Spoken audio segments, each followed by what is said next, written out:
je pense que malheureusement, le terrorisme est une des dimensions de la guerre permanente qui, aujourd'hui plus que jamais, est la condition géopolitique naturelle de l'humanité.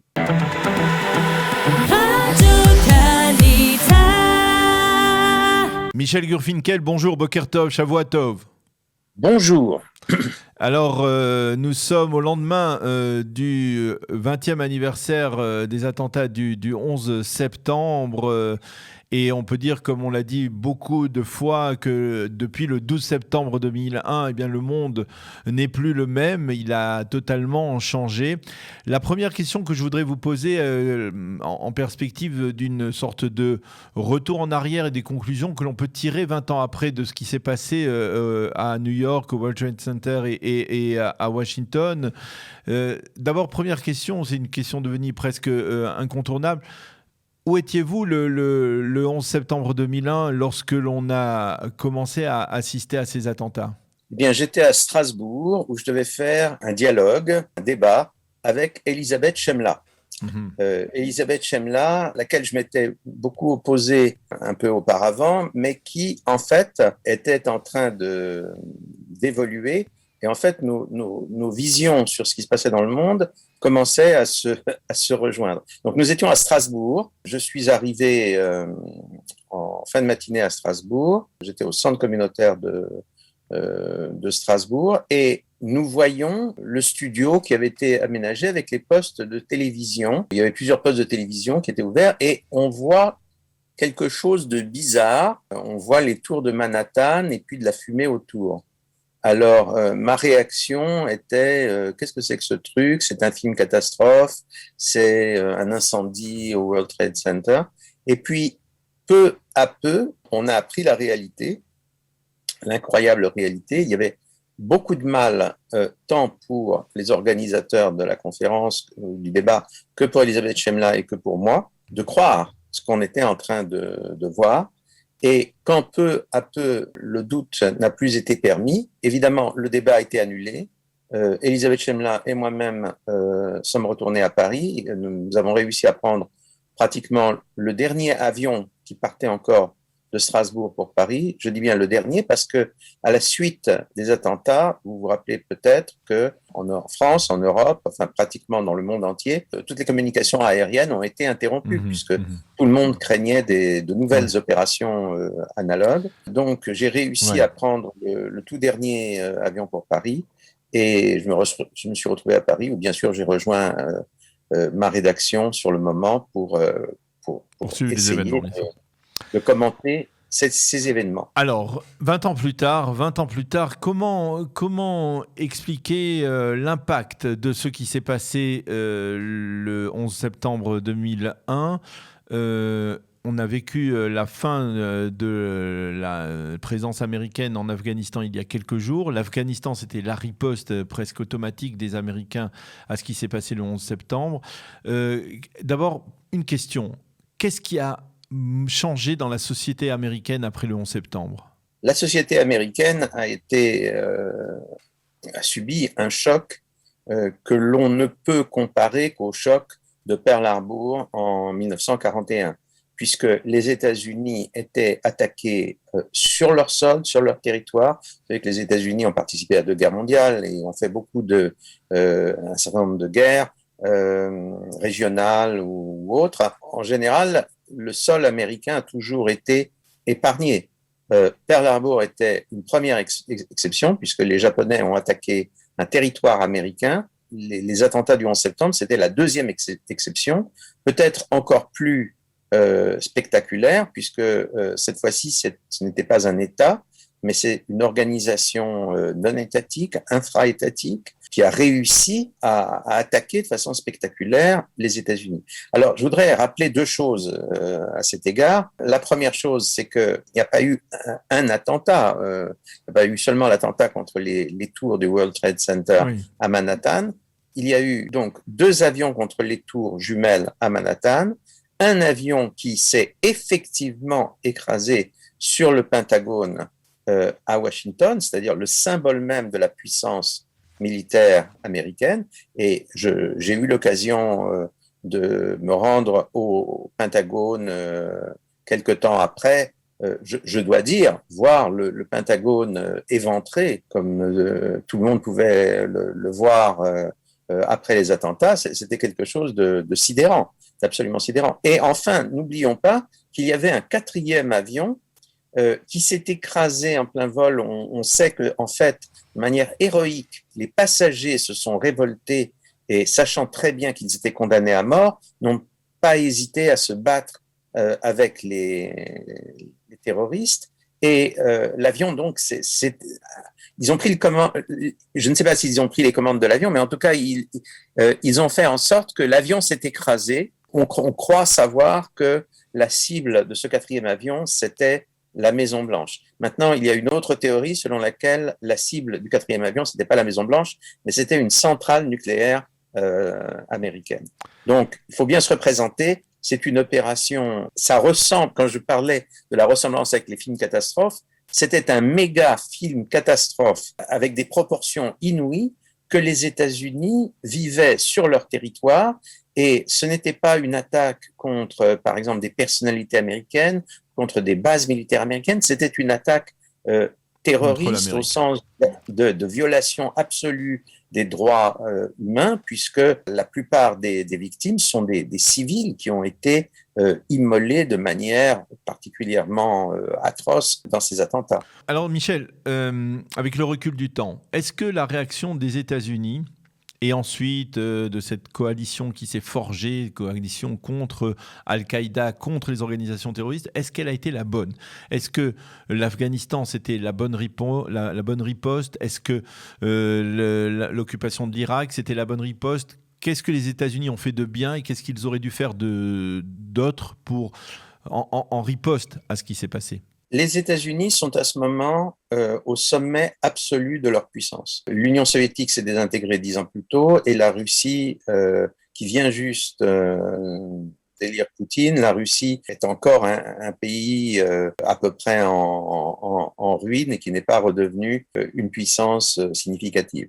La Chine, déjà une grande puissance économique, mais n'est pas du tout encore une puissance géopolitique. Ce n'est qu'un embryon de puissance géopolitique. L'Europe, je dirais que politiquement, elle n'existe pas parce qu'elle est divisée. Vous avez en Europe à ce moment-là deux pays qui vont soutenir les États-Unis. Je pense à l'Angleterre de Tony Blair et à l'Espagne de Aznar. En revanche, vous avez la France de Chirac et Jospin qui va devenir la France de Chirac et Villepin, qui prend ses distances, qui proclame sa solidarité avec les États-Unis, mais qui va très rapidement ne pas être d'accord avec la suite des événements. Donc, les États-Unis décident de riposter. C'était absolument impensable de ne pas riposter. Simplement, la question qui s'est posée à ce moment-là, c'est quel type de riposte. Il y a une première riposte sur laquelle il n'y a pas eu beaucoup de discussion, ça a été la riposte foudroyante et couronnée totalement de succès contre les talibans en Afghanistan. Rappelons quelque chose à ce sujet. Les talibans sont au pouvoir en Afghanistan à ce moment-là depuis environ 4 ans, 5 ans. Le point important du régime taliban, ce qui fait problème à ce moment-là et ce qui va déterminer l'action américaine, c'est que les talibans non seulement ont établi un régime ultra-islamiste, particulièrement, on va dire, archaïque et archaïste sur le plan intérieur, mais surtout, en fait, le pays est contrôlé par des non-afghans, par ce qu'on appelle une internationale islamiste où les Arabes mais aussi les Pakistanais semblent être dominants. En fait, le régime taliban a fait une alliance avec Al-Qaïda, l'organisation terroriste qui vient de perpétrer les attaques et qui a revendiqué les attaques contre les États-Unis. Donc, en fait, les États-Unis font savoir immédiatement aux talibans, ou bien vous nous livrez les gens d'Al-Qaïda, ou bien nous frappons. Les talibans, qui n'ont probablement pas le choix, il y a des raisons de penser qu'ils étaient totalement dominés par Al-Qaïda à ce moment-là, refuse bien sûr de céder à la pression américaine. Et donc, il y a une opération où les États-Unis emploient toute leur force militaire et toute la sophistication de leur force militaire et effectivement anéantissent le régime taliban et la puissance politico-militaire des talibans en quelques semaines à peine, puisque les opérations commencent en septembre et que fin octobre, c'est terminé. L'Afghanistan, le régime taliban est totalement éliminé en Afghanistan. Donc, ça a été la première riposte. Et je dois dire, sur cette première riposte, il n'y avait pas tellement de débat. Tout le monde pensait qu'il était impensable de laisser subsister une espèce de super base terroriste internationale dans un pays comme l'Afghanistan, d'une région aussi sensible que l'Afghanistan. Ensuite, il y a eu la question de qu'est-ce qu'on fait d'autre. Et c'est à ce moment qu'on a commencé à parler de l'Irak. L'Irak, parce que l'Irak... mais l'Irak, vous êtes d'accord avec moi, Michel, que l'Irak, c'était un contre-coup collatéral qui n'était pas directement lié à ce qui s'est passé au... Non, le problème qui a été à ce moment clairement indiqué par les États-Unis, c'était que les États-Unis allaient combattre le terrorisme international partout, donc allaient combattre tous les pays suspects à un degré ou à un autre de lien avec le terrorisme international, et l'Irak était l'un de ces pays, mais pas le seul. Et deuxièmement, il y avait une deuxième préoccupation plus spécifique qui était de ne pas tolérer chez ces pays la présence d'armes de destruction massive, c'est-à-dire soit des missiles, soit des armements nucléaires, soit des armements chimiques ou bactériologiques, parce que prenait très très au sérieux, au vu de ce qui venait d'être réalisé aux États-Unis, la possibilité de nouvelles attaques terroristes, soit contre les Américains, soit contre les Européens, soit encore contre Israël ou les pays pétroliers proches des États-Unis, de la péninsule arabique. Il y a eu un ultimatum sur les armes de destruction massive. Et alors, avant de discuter sur ce qui a été fait en Irak, je voudrais quand même vous rappeler une chose, c'est qu'il y a un pays qui était sur cette liste noire, ce que les Américains appelaient à l'époque l'axe du mal. Il y a un des pays donc sur cette liste noire qui a très bien compris le message des États-Unis. Il s'agit de la Libye de Kadhafi, qui a dit nous avons, oui c'est vrai, nous avons un potentiel nucléaire, nous acceptons de le démanteler. Et il y a eu un démantèlement effectif du potentiel nucléaire libyen qui a été opéré pendant à la suite de ce que tout le monde voit. Alors Michel, je voudrais vous poser une question. 20 ans après, on a du mal à faire un lien et je voudrais savoir si ce lien avait été fait à l'époque et si effectivement il y avait un lien entre le conflit israélo-palestinien. On était, je vous le rappelle, 1 an après le début de la seconde intifada, en pleine vague d'attentats terroristes palestiniens en Israël. Est-ce que quelqu'un a fait le lien entre l'intifada en Judée, en Samarie et dans le territoire israélien et ce qui s'est passé aux États-Unis? Écoutez, aux États-Unis, il y avait une administration républicaine qui était installée, qui avait été d'ailleurs élue dans des conditions très clivantes, puisque l'opposition démocrate a contesté la réalité de la victoire républicaine. Donc une administration républicaine dirigée par George W. Bush, qui était en place depuis le mois de janvier. Et cette administration, à la différence de la première administration Bush qui avait été dirigée par le père de George W. Bush, cette seconde administration a tout de suite manifesté une proximité avec Israël, alors même qu'Israël était dirigé par Ariel Sharon.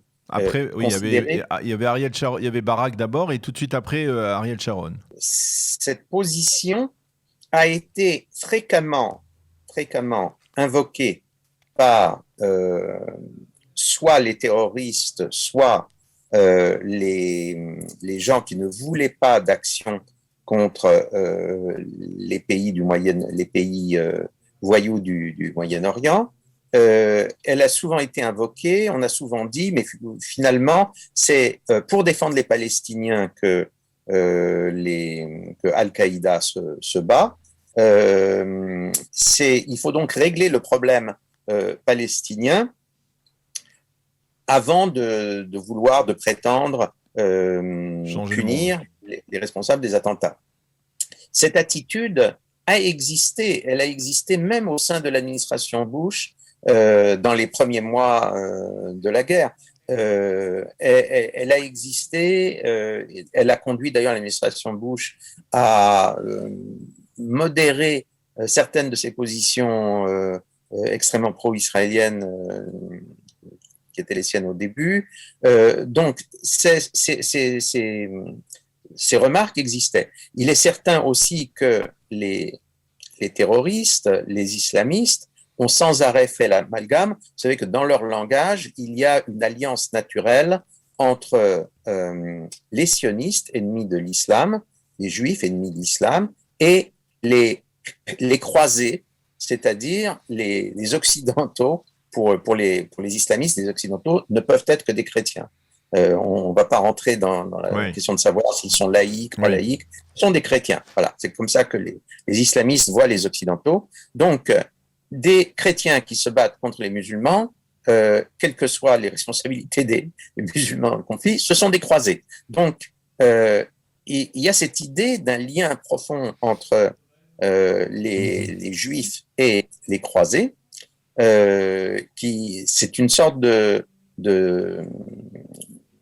trope, de figure obligée du discours islamiste. Maintenant, dans la réalité des choses, évidemment, les choses sont un peu différentes. C'est-à-dire que s'il y a eu montée parallèle des attaques contre Israël et des attaques contre l'Occident, il n'en reste pas moins que les attaques contre l'Occident sont des attaques contre l'Occident. L'Occident en tant que civilisation considérée comme fondamentalement anti-islamique par nature. Alors, la chute de l'Occident est la condition sine qua non de la restauration d'un islam puissant dirigé par un califat puissant et appelé à établir la loi coranique dans le monde entier. Alors, une dernière question, Michel. Est-ce que ce qui s'est passé le 11 septembre 2001, c'est quelque chose d'envisageable aujourd'hui, dans la réalité actuelle? Est-ce que des mouvements terroristes peuvent réaliser des attentats d'une telle envergure aujourd'hui? À mon avis, je dirais que oui, parce que la surveillance antiterroriste a effectivement considérablement été améliorée, mais on a pu voir, par exemple, de manière tragique en France, quelques années plus tard, à quel point un grand pays et un pays qui est toujours une puissance militaire et qui a toujours des services secrets et une police efficace, je parle de la France, un pays comme celui-là peut être totalement pris de court par une attaque terroriste aussi basique mais aussi brutale que les massacres du 13 novembre 2015 à Paris. Donc, moi, je pense que malheureusement, le terrorisme est une des dimensions de la guerre permanente qui, aujourd'hui, plus que jamais, est la condition géopolitique naturelle de l'humanité. Eh bien, Michel Gurfinkel, merci beaucoup de nous avoir éclairé, on va dire, 20 ans après, sur ce qui s'est passé le 11 septembre 2001, sur les répercussions de ces attentats terribles et sans précédent de par leur envergure dans l'histoire des nations. Merci d'avoir été avec nous ce matin. Shavua Tov et Gmar Chatima Tova. Merci à vous. Gmar Chatima Tova.